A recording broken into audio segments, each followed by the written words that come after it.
নবীর শানে কথা বললে খারাপ লাগে। আমরা সেই নবীর উম্মত যিনি আমাদের জন্য দুনিয়াতে থেকে গেছে।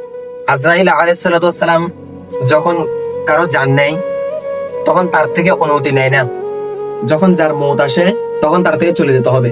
কিন্তু যখন হযরত আজরাইল আলাইহিস সালাতু ওয়াস সালাম যখন আল্লাহ পাকের আদেশে আমার নবীর জান কবজ করার জন্য এসেছেন, তখন তিনি দরজা থেকে অনুমতি চাইছেন, আমার নবীর কাছে অনুমতি চাইছেন যে ইয়া রাসূলুল্লাহ সাল্লাল্লাহু তাআলা আলাইহি সাল্লাম, আল্লাহ পাকের আদেশ অনুযায়ী আপনাকে চলে যেতে হবে। তখন আমার নবী মুখটা মলিন করে ফেললেন। মুখ মলিন করার পরে আল্লাহ পাক হযরত জিবরাইল আলাইহিস সালামকে সাথে সাথে নাজিল করেছেন আমার নবীর কাছে।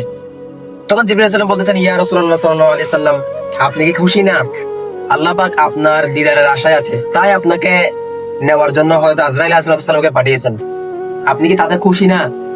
আমার নবীর চেহারাটা মলিন হয়ে গেছিল। তখন আমার নবী জিবরাইলকে বলতেছে, হে জিবরাইল, আমি যদি চলে যাই আমার উম্মতকে কে দেখবে? আমার উম্মতকে কে দেখবে? তখন হযরত জিবরাইল আলাইহিস সালাম এই কথাটা আল্লাহর কাছে চিঠি দিয়েছেন। তখন আল্লাহ পাক কি বলছেন? আল্লাহ বলছেন, আপনার উম্মতের দায়িত্ব আমার।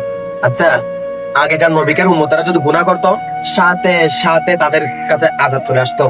আমার নবী দুনিয়া থেকে যাওয়ার আগে আল্লাহ পাকের কাছে তিনটা জিনিস চেয়েছেন। তার মধ্যে একটা হলো, আল্লাহ আমার উম্মত যদি গুনাহ করে সর্বপ্রথম সে গুনাহটা যেন আমার কাছে আসে। গুনার লিস্টটা ফেরেশতারা তোমার দরবারে নিয়ে যাবে, ওই গুনার লিস্টটা যেন আমার কাছে আসে।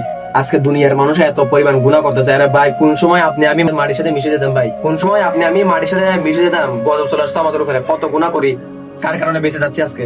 আমার নবীর কারণে আজকে আমরা বেঁচে আছি। কত মানুষ কত রকম গুনাহ করতেছে রে ভাই, কত মানুষ কত রকম গুনাহ করতেছে। আজকে নবীর কারণে আমরা বেঁচে যাচ্ছি, ওই নবীর কারণে। আল্লাহ পাক বলছেন, ইয়া রাসূলুল্লাহ, আপনার কি লাগবে? যখন তায়েফবাসী আমার নবীর উপর আক্রমণ করছিল, আমার নবীকে কষ্ট দিছিল, ফেরেশতারা বলছে, ইয়া রাসূলুল্লাহ, আপনি শুধু অনুমতি দেন, দুইটা পাহাড়কে তাদের উপরে বসে মারে ফেলবো। আমার নবী বলছে, তোমরা যদি তাদেরকে মারো তাহলে আমি ইসলামের দাওয়াত কার কাছে পৌঁছাবো? আমরা সেই নবীর উম্মত। আমার নবী চাইলে আরশে আযমের মধ্যে থাকতে পারতেন, এই দুনিয়ার জমিনে না থেকে আরশে আযমের মধ্যে আমার নবী থাকতে পারতেন। কিন্তু আমাদের চিন্তায়, আমাদের মায়ে আমার নবী দুনিয়াতে রয়ে গেছেন, ওই মদিনাতে।